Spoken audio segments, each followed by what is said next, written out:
Shalom Abracha, que Akadosh Baruch Hu vous donne à vous tous Bracha V'Atzlacha. La paracha de cette semaine, c'est la paracha de Makot. Akadosh Baruch Hu commence à frapper l'Égyptien. C'est la paracha de Makot. Akadosh Baruch Hu il envoie Moshe Rabbeinu pour libérer les Bnei Israël de l'Égypte. Paro il dit à Akadosh Baruch Hu non. Il dit, mais Hachem Hashishma Vekolo, non, je n'écoute pas Akadosh Baruch Hu, et j'écoute pas. Alors, qu'est-ce qu'il fait Paro? Il a ajouté encore du travail sur les Juifs. Alors, les policiers Juifs, ils se reposaient un peu le soir, alors là, il leur a donné du travail, il les a fait souffrir d'une manière que inimaginable, jusqu'à que les Juifs, les pauvres, ils pouvaient plus supporter tout ce que Paro leur faisait. Alors, Moshe Rabbeinu alav shalom, il dit à Akadosh Baruch Hu, Hachem, Lamar et Otal Amazé, pourquoi tu leur fais du mal? Pourquoi? Jusqu'à maintenant, Paro, il les a fait travailler. Mais maintenant, depuis que je suis venu chez Paro, et dire à Paro, renvoie les Juifs. Ça, il faut maintenant te calmer. Ça y est, Hachem, il veut que les Juifs maintenant ils quittent l'Égypte.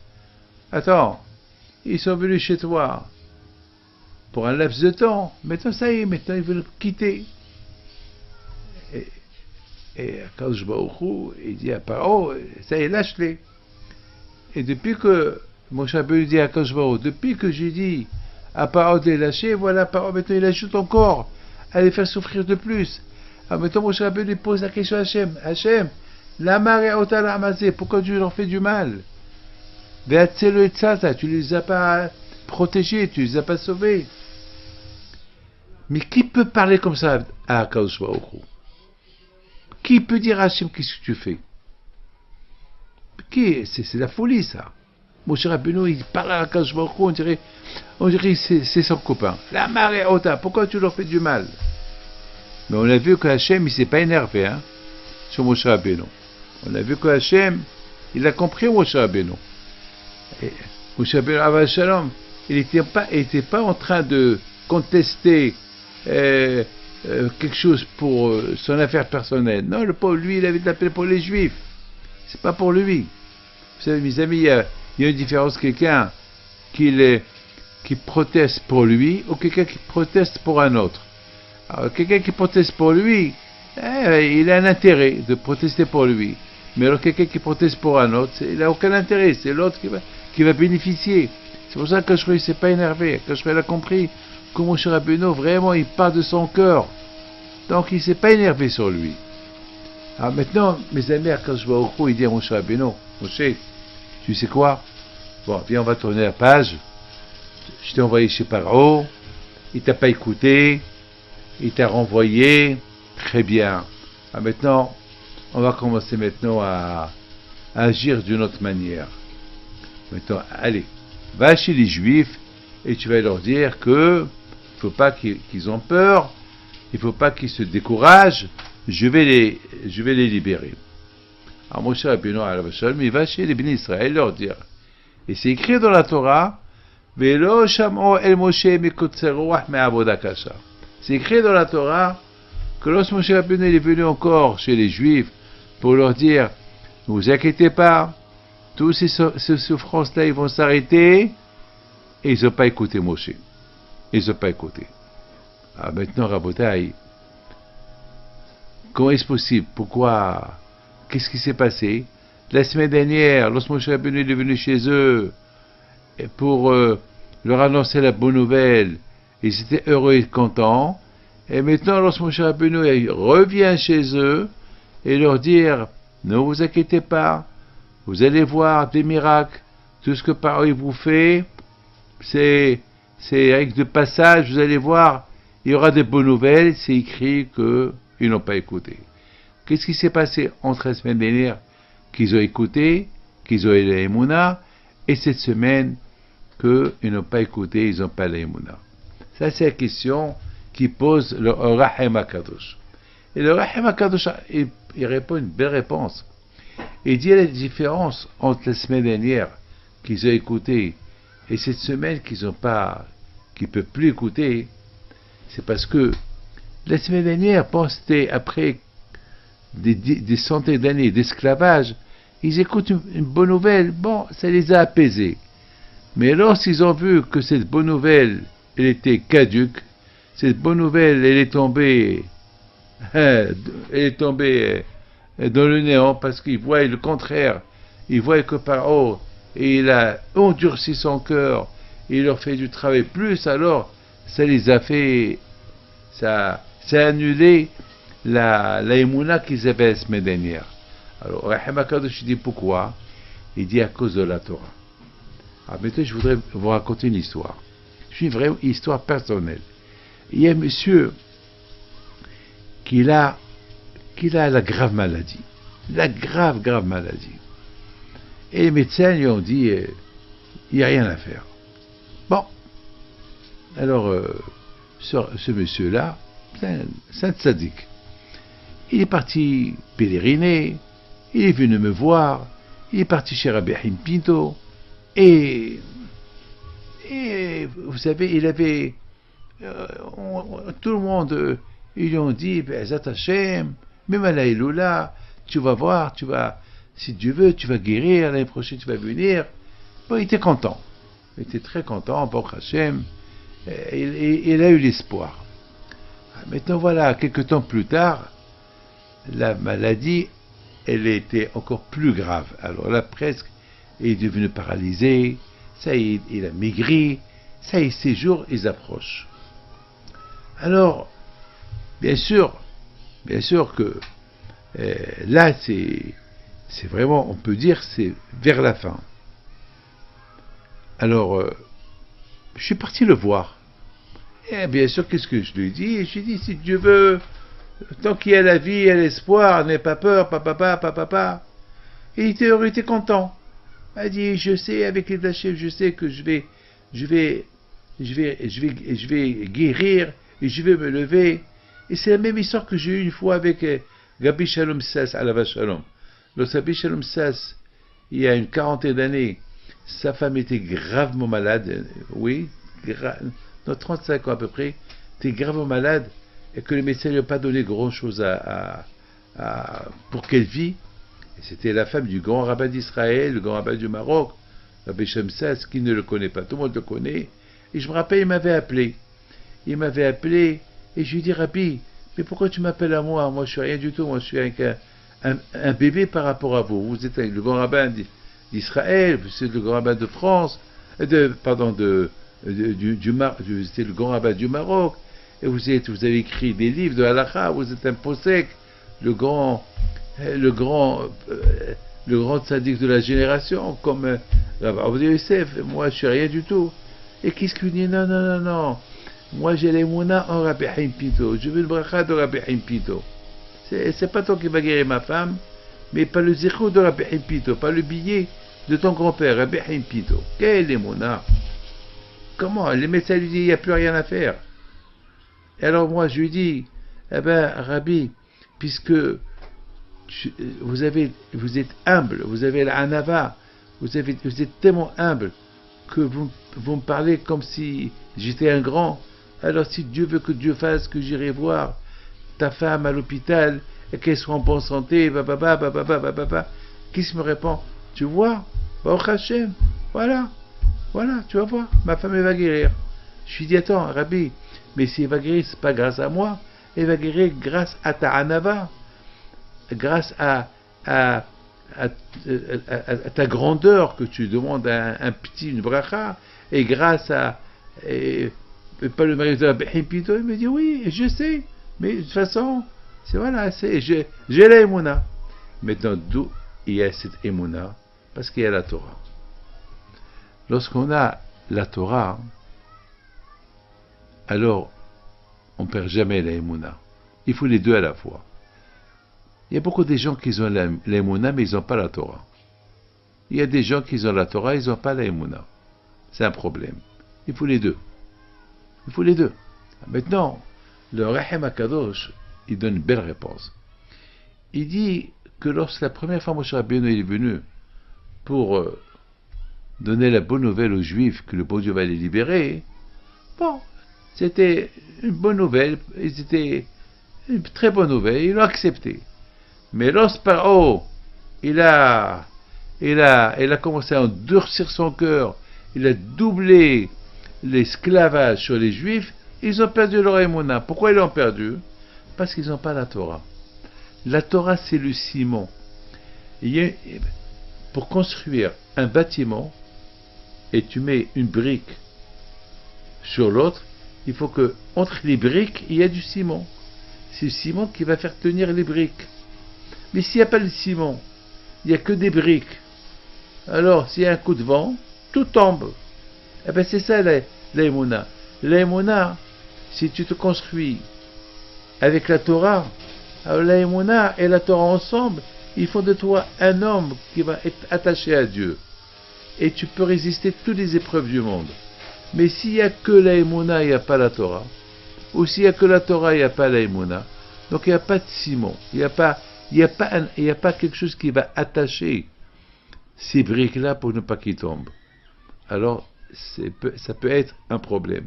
Eh bien, exactement, c'est ça. Le problème des Bnei Israël. Parce qu'ils n'avaient pas encore la Torah. Ils n'avaient pas encore la Torah. Alors là, maintenant, le travail va commencer. Alors maintenant, Moshe Rabbeinu, il dit à Hachem, ouais, tu vois, ils ne me croient pas. Alors Moshe Rabbeinu, quand je regardais Moshe Rabbeinu, c'est pourquoi ils ne te croient pas. Parce que, malheureusement, Paro, il a doublé, et c'est moi qui ai fait que Paro, il double le travail sur les Juifs pour que j'ai des excuses pour commencer à taper Paro. Parce qu'il faut une excuse, je ne peux pas le taper comme ça, parce que Paro, il peut dire, attends, Paro, il peut dire, attends, les Juifs, ils sont des esclaves chez moi, ça, ils sont les miens. Maintenant, quand je lui ai dit, oui, ils étaient les tiens, jusqu'à telle et telle date, maintenant, ça y est, maintenant, il faut les libérer. Qu'est-ce que Paro, quelle est l'excuse qu'il a pour libérer les Bnei Israël? Eh bien, l'excuse qu'il a, que c'est mes esclaves. Et quelle est l'excuse que Hachem a pour faire libérer les Juifs de l'Égypte en tapant Paro, parce que Paro, il ne veut pas les lâcher. Mais maintenant, à partir de cette semaine, on commence les 10 plaies. Et maintenant, j'ai une question. Maintenant, elle a compris jusqu'à maintenant, elle a compris. Maintenant, j'ai une belle question. Très belle question. Pourquoi Kachroui n'a pas envoyé un crise cardiaque à Paro? C'est tout. Et on finira avec lui. Et envoyer peut-être la lèpre sur tous ceux qui sont avec Paro, ou des maladies, un cancer, Paro et toute sa compagnie, et ça y est. Ou bien paralyser l'Égyptien. Je sais pas moi, quand il a des milliards de façons pour libérer les Juifs en un clin d'œil. Pourquoi il fallait attendre un an? Pourquoi? Quelle est la raison? Un an, SMACO, 10 plaies, il y a là, et une autre. Pourquoi tout ça? Quelle est la raison? Que Hachem, il a fallu les 10 plaies. Bien sûr, la réponse est extraordinaire. Il y a des histoires qui sont courtes, il y a des histoires qui sont longues. La Torah, elle nous dit, Vigata lebincha, il faut raconter à ton fils ce que j'ai fait aux Égyptiens. Parce que notre source à nous, elle vient de l'Égypte. C'est en Égypte on est devenu un peuple. On était en Égypte, on était des esclaves, et de l'esclavage, on a eu la liberté. Mais avant la liberté, il faut connaître qui t'a libéré. Donc c'était important qu'Akash Baruch Hu, il frappe Paro pendant un an. Pendant un an, chaque mois, il y avait une plaie. Chaque mois. Dame, ça a duré un mois. Il y avait un mois entre chaque coup. Il y avait un mois entre chaque coup. Il y avait un coup qui durait 7 jours. Après, il y avait un peu une pause. Et après un mois, encore un autre coup. Pourquoi Hachem a fait ça? Parce que si Hachem il frappe l'Égyptien d'un seul coup, jamais connaîtront qui est Hachem. Même les Juifs, ils vont pas voir que c'est Hachem qui a fait ça. Pourquoi? Parce que peut-être c'est une crise cardiaque, peut-être c'est la nature. Là, quand je crois, il a voulu montrer au monde entier, et les Juifs et les non-Juifs, que c'est lui le patron de la nature. C'est lui qui a créé les animaux. C'est lui qui a créé tout. C'est lui. Donc, Akashro, il s'est dévoilé à chaque plaie qu'il a envoyé aux Égyptiens. Hachem s'est dévoilé. Regardez, la plaie des poux. Même les Égyptiens, lorsqu'ils ont vu la plaie des poux, ils ont dit Itzva Elohim. Là, c'est Dieu. Là, ils ont commencé à comprendre c'est Dieu. Et même pendant les plaies, c'est écrit, et les Égyptiens qui ont peur d'Hachem, ils ont écouté Moshe Rabbeinu. C'est-à-dire que pendant 1 an, les Juifs, ils voyaient la main de Dieu. Ils voyaient qu'il n'y a que les Égyptiens qui reçoivent les coups, et aucun Juif n'a reçu un coup. On dirait qu'ils n'étaient pas, ils étaient épargnés. Ils n'étaient pas dans l'histoire. Lorsque, par exemple, les animaux ils sont rentrés en Égypte, l'animal, il connaissait que l'Égyptien. Il voit un Juif, il ne le mord pas. Alors, il y a des Égyptiens qui sont déguisés en Juifs, et le lion est parti les mordre. C'est de la folie. Aucun Juif n'a été touché pendant 1 an, pendant tous ces coups-là. Alors là, les Juifs, ils ont compris qu'il y a Kadosh Baruch Hu. Ils ont commencé maintenant à renforcer leur émouna. Et une émouna avec l'espoir qu'ils vont recevoir la Torah. Parce que Moshe Rabbeinu il leur a dit que tout ce que Hachem est en train de faire pour vous maintenant, pour vous donner la Torah. Donc maintenant ils ont commencé à construire une émouna avec du ciment. On reçoit la Torah. Donc c'est dans leur tête, c'était la Torah. Donc déjà, comme c'est déjà dans leur tête, ils s'attendaient à quitter l'Égypte pour recevoir la Torah.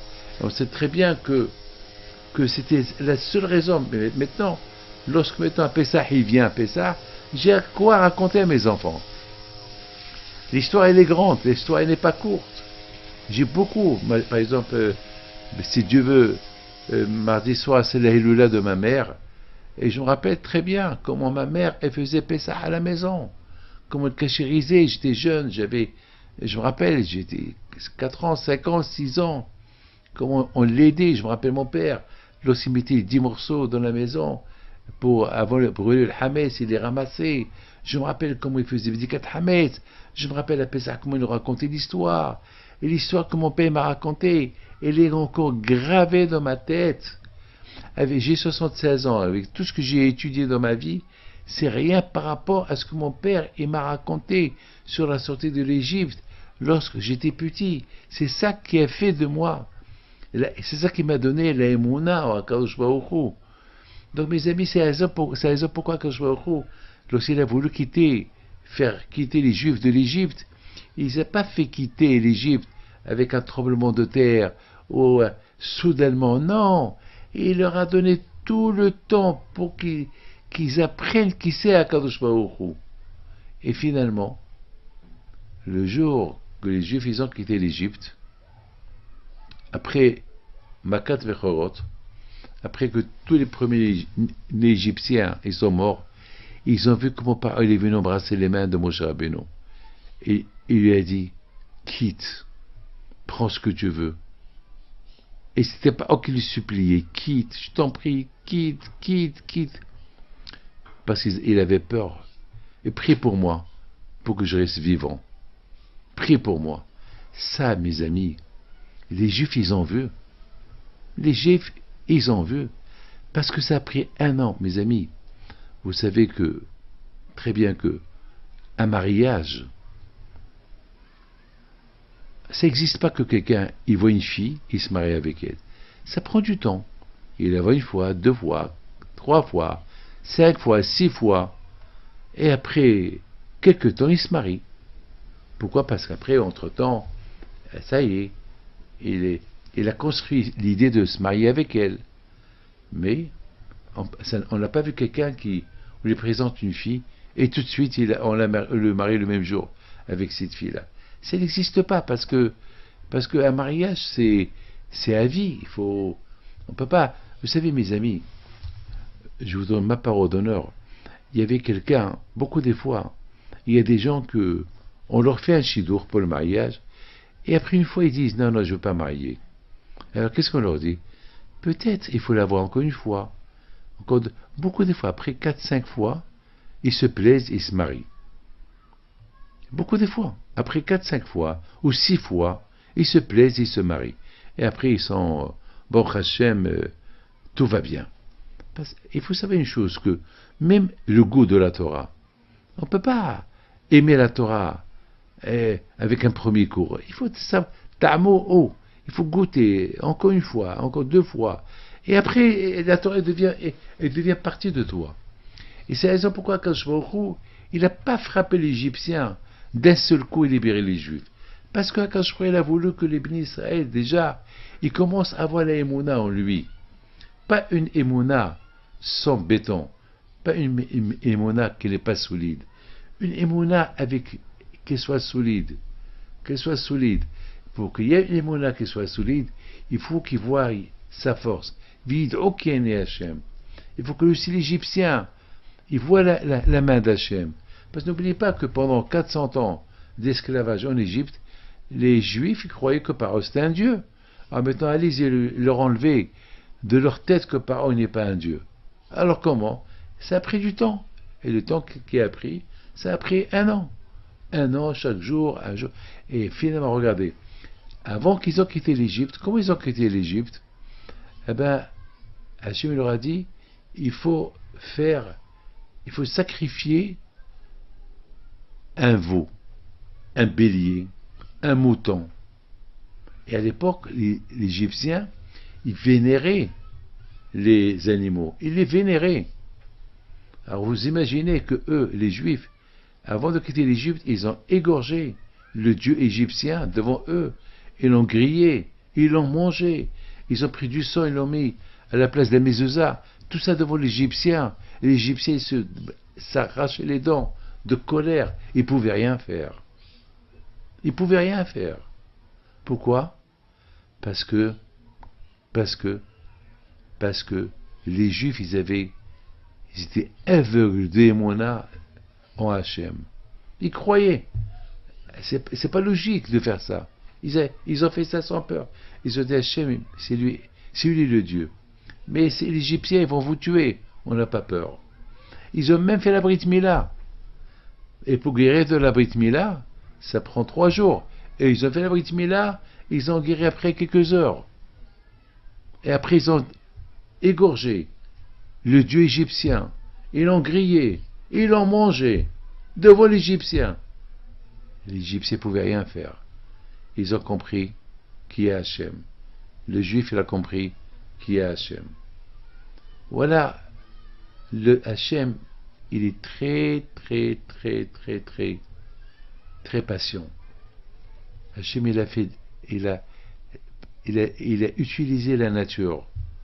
La nature il faut que les Juifs s'adaptent avec moi. Il faut qu'ils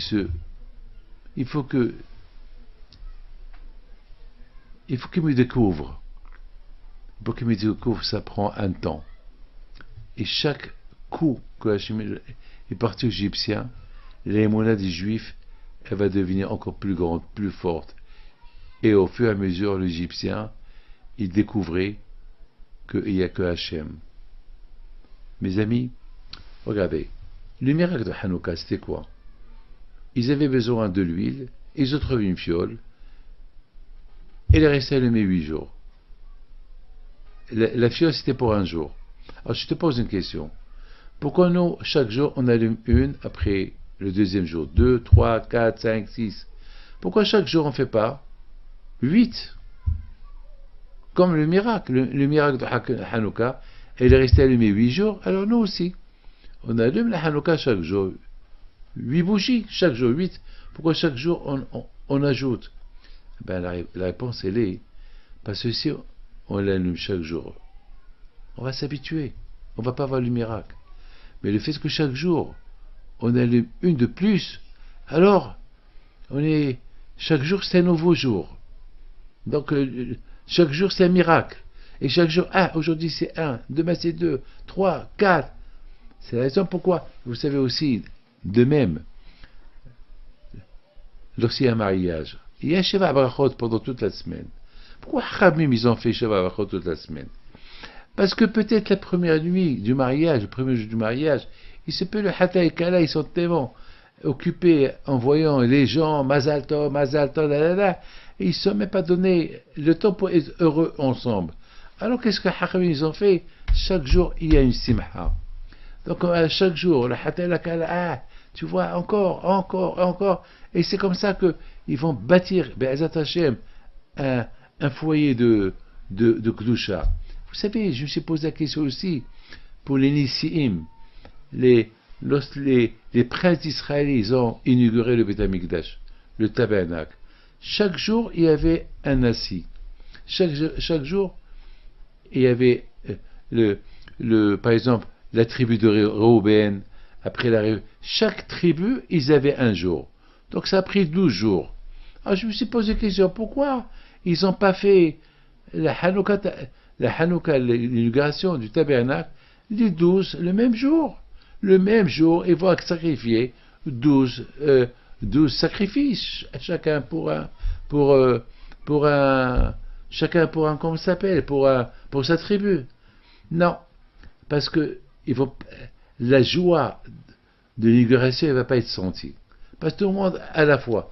Mais le fait que chacun il fait l'inauguration de sa tribu et tous les juifs ils s'associent avec lui, et après le deuxième jour c'est la deuxième tribu et tout le monde s'associe avec lui, chaque tribu il va sentir qu'il a un privilège de le Beth Amikdash. Donc vous savez, Akadosh Baruch Hu, il fait bien les choses. C'est extraordinaire parce que Hachem il a voulu que chaque tribu elle sent la joie qu'elle a été choisie pour cette journée-là. Donc chaque jour c'était un jour spectaculaire, un jour spécial. Donc mes amis, chaque coup que Hachem a apporté aux Égyptiens, c'était un coup spécial. Il y avait des choses à prendre de ce coup-là. Et il y a après beaucoup à parler. Oui, il y a après beaucoup à parler. Oui, il y a beaucoup à parler aujourd'hui sur la sortie de l'Égypte. D'ailleurs, jusqu'à maintenant, on parle de la sortie de l'Égypte. Le matin, l'après-midi et le soir, dans la prière, dans Kriyat Shema, dans Birkat Hamazon, on parle toujours de la sortie de l'Égypte.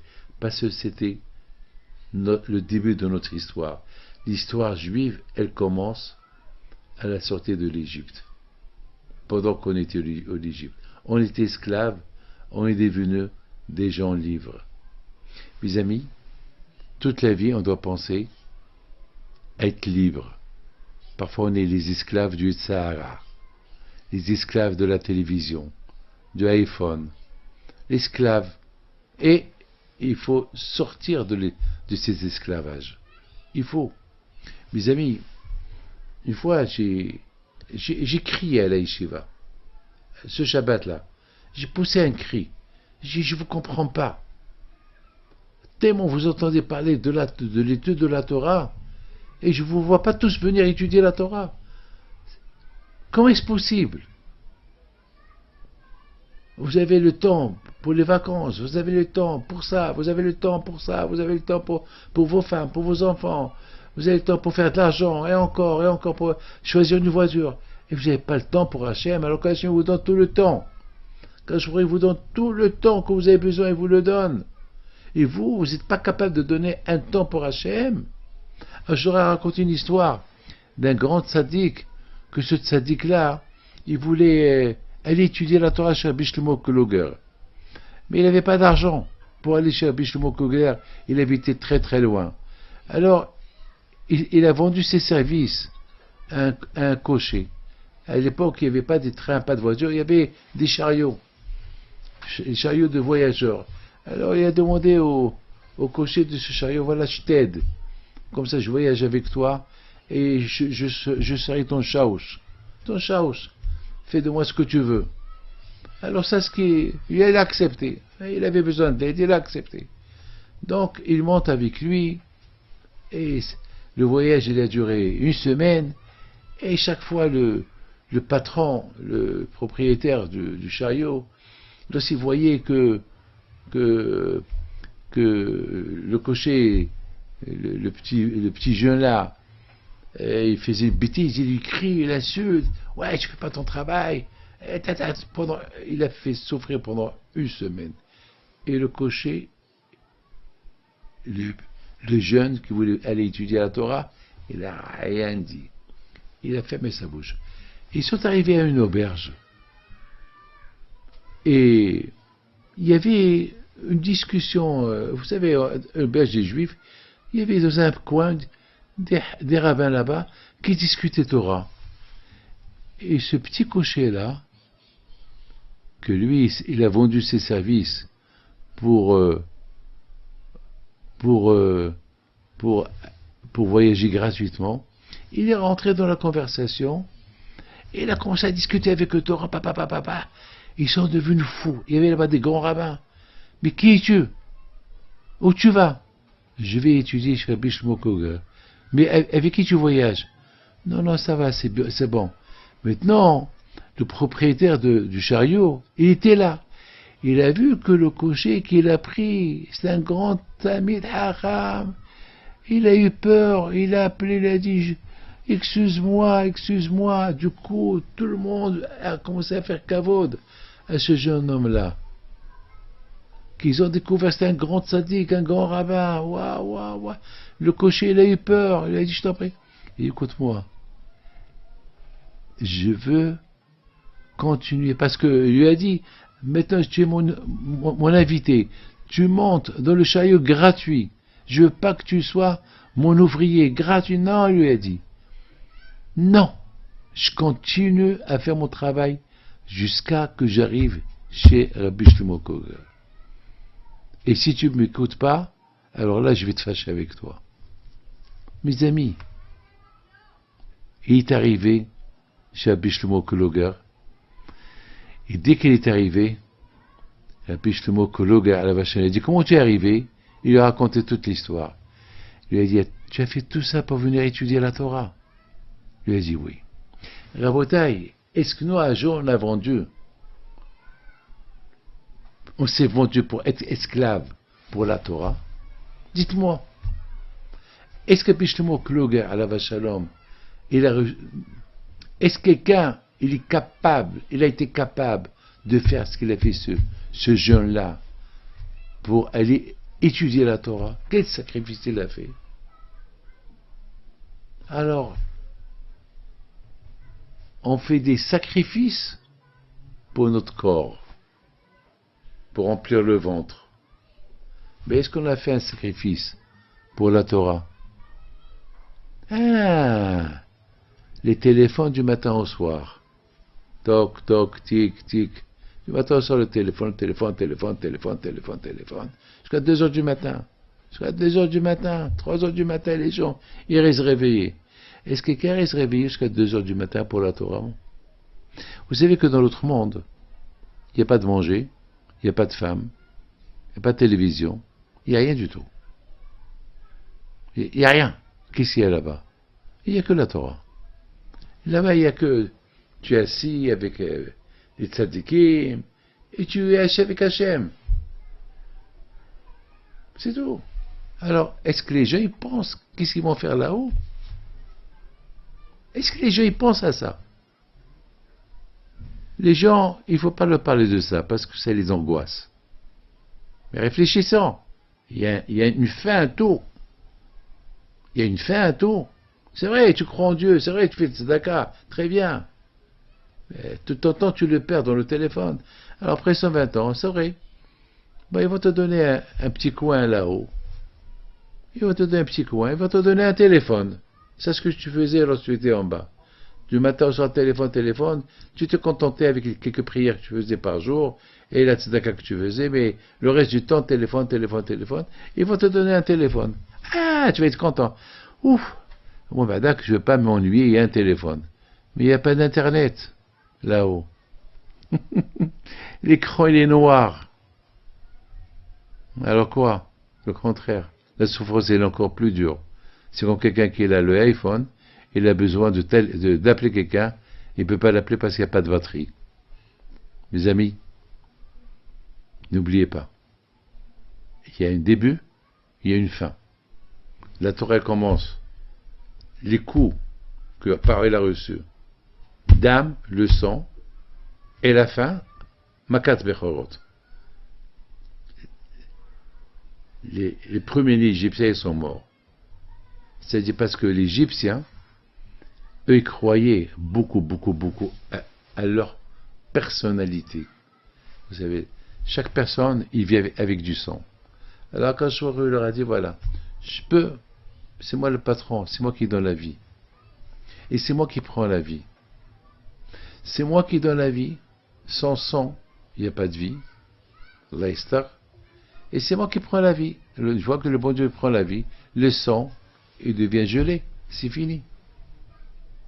Il y a quelqu'un, à l'instant, il a eu un caillou de sang, parce que le sang est gelé. Non, il faut l'aspirine. Mais Rabotaï, une fois que quelqu'un meurt, il n'y a pas d'aspirine, ça ne marche pas. L'aspirine ne marche pas. Tant qu'il y a la vie, il y a l'aspirine. Tant qu'il y a la Torah c'est l'aspirine. Mais tant qu'il y a la vie, tu peux étudier, tu peux faire. Il y a des mitzvot à faire. Mais une fois que la personne meurt, c'est fini. Mes amis, Akashri, il a voulu envoyer un signal que la vie, c'est lui qui la donne, et la vie, c'est lui qui la prend. Mais entre-temps, il y a la Torah. Il y a la Torah. Et c'est ça, Rabotaï. Avec ça, après 120 ans. Alors que le bon Dieu vous protège, je vous donne la santé, ce cours de Torah, à la mémoire de ma mère, et je voudrais simplement terminer avec une très belle histoire. Belle histoire. Vous savez, l'histoire de ce qu'on appelle l'Ashgaha Pratit. La Ashgaha Pratit, c'est la providence divine. Que tout vient de HaKadosh Baruch Hu. Il n'y a que HaKadosh Baruch Hu, et que HaKadosh Baruch Hu seul, lui seul, c'est celui qui fait tout. Vous savez, il y avait un monsieur que tout le temps, il venait me voir, et il n'était pas marié. Et bon, Hachem, il a connu une femme, il veut se marier, il habite à Miami. Donc, il vient me voir, il vient avec sa future femme, et voilà, il me dit que voilà, il va se marier, il est content, merci pour les brachot, et voilà, il voudrait bien que je vienne au mariage, et il voulait me donner une belle somme d'argent, très grosse somme d'argent, pour que je vienne à son mariage. Mais mes amis, je sais pas, je sais pas. La personne qui était en face de moi, la femme, je sais pas, le nom qu'elle avait, c'était un peu bizarre. Alors je lui dis, je m'excuse, mais ce nom, il est... Alors il me dit, non, et je suis converti. Ah, très bien, mais est-ce que la conversion, elle est bien? C'est bien la conversion, mais est-ce qu'elle est bien? Alors, il me dit, oui, bien sûr, elle est bien, oui, bien sûr. Elle aussi me dit, oui, elle est bien. Je lui dis, je voudrais bien voir chez qui tu as été converti. Très bien, parce que je n'ai pas senti. Je ne suis pas un prophète, mais j'ai pas senti. Le nom, il m'a pas donné une certitude que la conversion était bien. Et finalement, ils ont découvert que la conversion, Bechlal, était pas bien. C'était un monsieur qui lui a donné la conversion. Un monsieur, même pas un rabbin. Un monsieur, il est parti chez quelqu'un, il a dit, il a tapé une lettre, et il a pris 2 témoins. Mais c'est pas comme ça. Bon, Hachem, la pauvre, elle avait de la peine. Oh, j'étais obligé de lui dire, tu peux pas te marier avec elle, il faut attendre un peu, il faut maintenant vraiment... Bon, j'aurais donné quelques conseils quoi faire. Mais pourquoi je raconte ça? La providence divine. Parce que il a invité tout le monde était prêt au mariage. Pour lui, c'était une lettre tamponnée. Attends, mais c'est même pas Bédine. Bon, en France, il y a le consistoire, en Israël, il y a la rabbanote. Mais l'Amérique, elle est grande. L'Amérique, il y a beaucoup de communautés que c'est eux qui marient les gens. Bah, shalom, mais il faut... Bien sûr, il il y a des communautés en Amérique qui sont... Mais il y a des communautés qui sont pas... Il n'y a pas de religion, il n'y a rien du tout. Baruch Hashem. Bon. Et il m'a écouté. Pour que le mariage il soit retenu jusqu'à qu'on va voir combien de temps ça va prendre si Dieu veut. Voilà. Que le bon Dieu protège. Bonne réussite. La Emouna et la Torah. Ce monsieur-là, Baruch Hashem, il avait la Emouna, il faisait des cours de Torah, mais il a fait une bêtise. Avant qu'on marie quelqu'un, on voit la Ktuba, on voit un peu les papiers, il faut voir. Pourquoi des fois, aujourd'hui, tout est mélangé, il faut faire beaucoup attention. Bon, Baruch Hashem. Avec Hashem, on protège jamais les karatas.